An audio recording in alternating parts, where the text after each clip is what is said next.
Bonjour, comment allez-vous bien aujourd'hui? Je me posais la question, est-ce qu'il vous est déjà arrivé d'avoir de mauvaises relations dans votre entourage, dans votre travail? Parce que on le sait maintenant, les mauvaises qualités de relations, ça peut avoir des conséquences nombreuses et variées, évidemment. Et ça peut agir même sur notre bien-être à nous, même si ça c'est au sein du travail, par exemple. Quand ça nous touche personnellement, ça peut nous engendrer du mal-être chez nous, des fois de la culpabilité, de la honte. On peut se sentir plus stressé, voire angoissé, anxieux par rapport à ça. Et ça peut même aller jusqu'à la dépression et atteindre notre estime de soi et notre confiance en nous.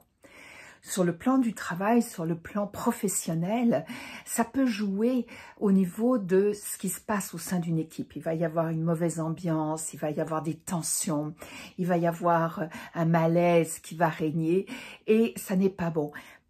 Très souvent, on se rend compte que les gens taisent leurs problèmes parce que ils ne veulent pas donner une mauvaise image d'eux. Ils pensent que, souvent les gens vont penser que parce qu'ils ont un problème avec une telle ou un tel, et ça n'est pas un bon professionnel, ce qui n'est pas toujours le cas, loin de là.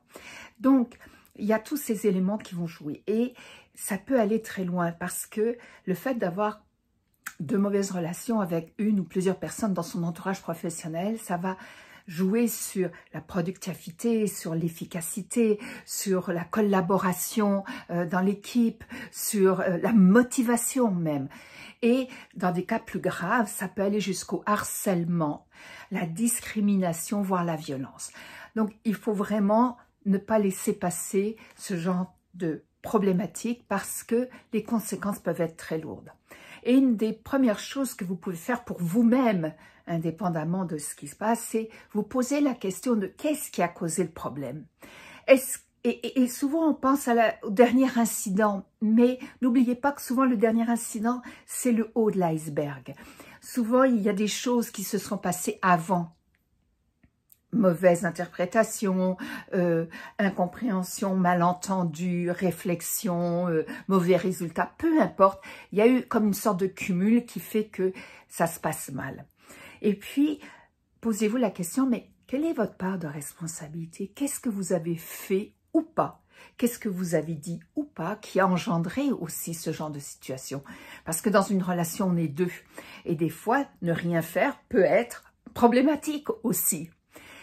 Allez vous protéger, chercher une manière de vous protéger parce que si vous rentrez dans vos émotions, vous serez plus crédible. Vous avez besoin d'être dans votre adulte et de rassembler des faits qui seront exposés, des faits qui pourront être vérifiés. Si vous rentrez dans votre émotion, pardon, vous n'aurez plus la même crédibilité. Les émotions, elles sont très bonnes pour nous éveiller, pour nous envoyer un message en disant là, il y a quelque chose qui marche pas bien et vous éveillez à chercher le problème.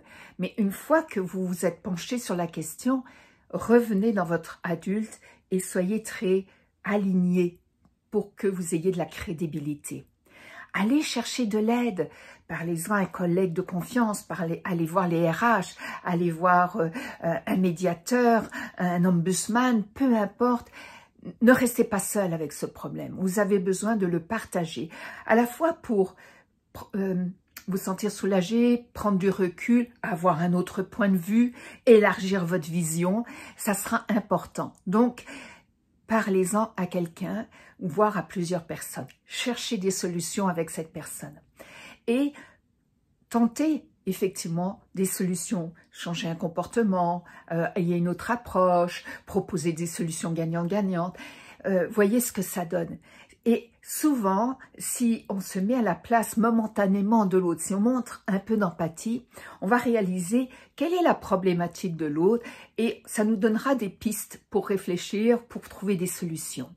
Parce que bien sûr, on le sait, une bonne communication claire, saine, équilibrée, mais c'est du bonus, ça aide et il y a de l'empathie, il y a de la réciprocité, il y a du professionnalisme même là-dedans. Par contre, si une fois que vous avez fait toutes ces démarches, ça n'aboutit pas. Et ça peut arriver que vous n'obteniez pas de l'autre un changement de comportement, d'attitude. Il faut que les deux soient d'accord pour que ça fonctionne souvent.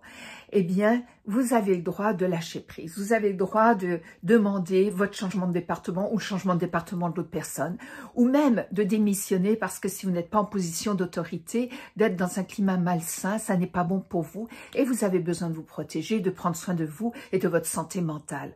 Donc, n'hésitez pas à faire des démarches, n'hésitez pas à chercher des tas de manières de changer les choses et de mettre en place de nouvelles solutions pour vous sentir aligné, professionnel, ayant tout tenté et n'avoir aucun regret si jamais ça n'aboutissait pas, ça ne serait plus alors de votre ressort. Mais ne restez pas sans tenter quelque chose parce que bien souvent, avec une personne qui peut servir de médiateur, en ayant des explications de part et d'autre, on comprend souvent que ce sont des malentendus ou des mauvaises interprétations de l'un sur l'autre. Sur ce, je vous souhaite de très belles relations dans toutes vos sphères de vie, qu'elles soient professionnelles ou personnelles. À bientôt. Au revoir.